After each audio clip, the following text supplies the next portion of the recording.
दोस्ती की असली कीमत। गांव के एक छोटे से कस्बे में अर्जुन और समीर नाम के दो दोस्त रहते थे। दोनों बचपन से साथ थे। स्कूल जाना हो, नदी में नहाना हो या मेले में घूमना, दोनों हमेशा साथ दिखाई देते थे।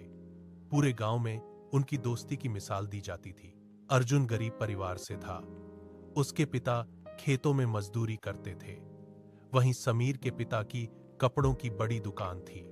पैसे की कमी समीर के घर में कभी नहीं थी, लेकिन उसने कभी अपनी अमीरी का घमंड नहीं किया। वह हमेशा अर्जुन को अपना भाई मानता था। समय बीतता गया, दोनों बड़े हुए। अर्जुन ने पढ़ाई छोड़कर गांव में छोटी सी चाय की दुकान खोल ली ताकि घर का खर्च चला सके। समीर शहर जाकर अपने पिता का कारोबार संभालने लगा। काम की वजह से वह गांव कम आता था, लेकिन जब भी आता सबसे पहले अर्जुन की दुकान पर जाता। दोनों घंटों बैठकर पुरानी बातें करते। एक दिन समीर गांव आया तो उसने देखा कि अर्जुन बहुत परेशान है।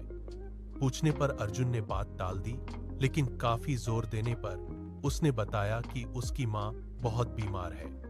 डॉक्टर ने ऑपरेशन के लिए 2 लाख रुपए मांगे थे। अर्जुन ने गांव में सबसे मदद मांगी, लेकिन इतनी बड़ी रकम कोई नहीं दे पाया। समीर ने तुरंत कहा, तू चिंता मत कर, मैं हूं ना। लेकिन उसी समय समीर के पिता का फोन आया। उनके बिजनेस में भारी नुकसान हुआ था और बैंक का कर्ज चुकाना जरूरी था। समीर खुद भी पैसों की परेशानी में था। वह समझ नहीं पा रहा था कि क्या करे। उस रात समीर सो नहीं पाया। एक तरफ उसका परिवार था और दूसरी तरफ बचपन का दोस्त। अगले दिन उसने अपना सबसे पसंदीदा सामान, अपनी नई कार बेच दी। गांव वाले हैरान थे, क्योंकि वह कार समीर की जान थी। कार बेचकर जो पैसे मिले वह लेकर सीधे अर्जुन के पास पहुंचा। अर्जुन ने पैसे देखकर कहा, इतने पैसे कहां से लाया? समीर मुस्कुराया और बोला, दोस्ती में हिसाब नहीं होता। अर्जुन की आंखों में आंसू आ गए। उसकी मां का ऑपरेशन सफल रहा। कुछ महीनों बाद वह पूरी तरह ठीक हो गई। अर्जुन हर दिन भगवान का शुक्रिया करता कि उसे समीर जैसा दोस्त मिला। लेकिन कहानी यहीं खत्म नहीं हुई। कुछ समय बाद समीर के पिता का कारोबार पूरी तरह बंद हो गया। बैंक वालों ने दुकान भी सील कर दी। जो लोग पहले समीर के आगे पीछे घूमते थे, अब मुंह फेरने लगे। समीर पहली बार जिंदगी में टूट गया था। एक शाम वह चुपचाप अर्जुन की चाय की दुकान पर बैठा था। उसके चेहरे की उदासी अर्जुन समझ गया।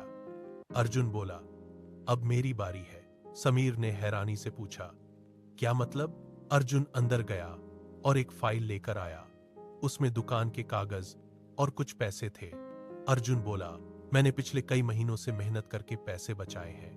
गांव के बस स्टैंड के पास एक नई दुकान खाली हुई है। हम दोनों मिलकर वहां कपड़ों की दुकान खोलेंगे। समीर की आंखें भर आईं। उसने कहा, लेकिन ये सब तेरी मेहनत की कमाई है। अर्जुन हंस पड़ा, जब तूने दोस्ती निभाते समय कुछ नहीं सोचा तो मैं क्यों सोचूं? दोनों ने मिलकर नई दुकान शुरू की। शुरुआत छोटी थी, लेकिन मेहनत और ईमानदारी से उनका काम चल पड़ा। कुछ ही सालों में उनकी दुकान पूरे इलाके की सबसे बड़ी दुकान बन गई। दुकान के बाहर एक बोर्ड लगा था, दोस्ती से बड़ा कोई धन नहीं। जो भी उस बोर्ड को पढ़ता मुस्कुरा देता, क्योंकि हर किसी को पता था कि वह सिर्फ एक लाइन नहीं, बल्कि अर्जुन और समीर की पूरी जिंदगी की कहानी थी।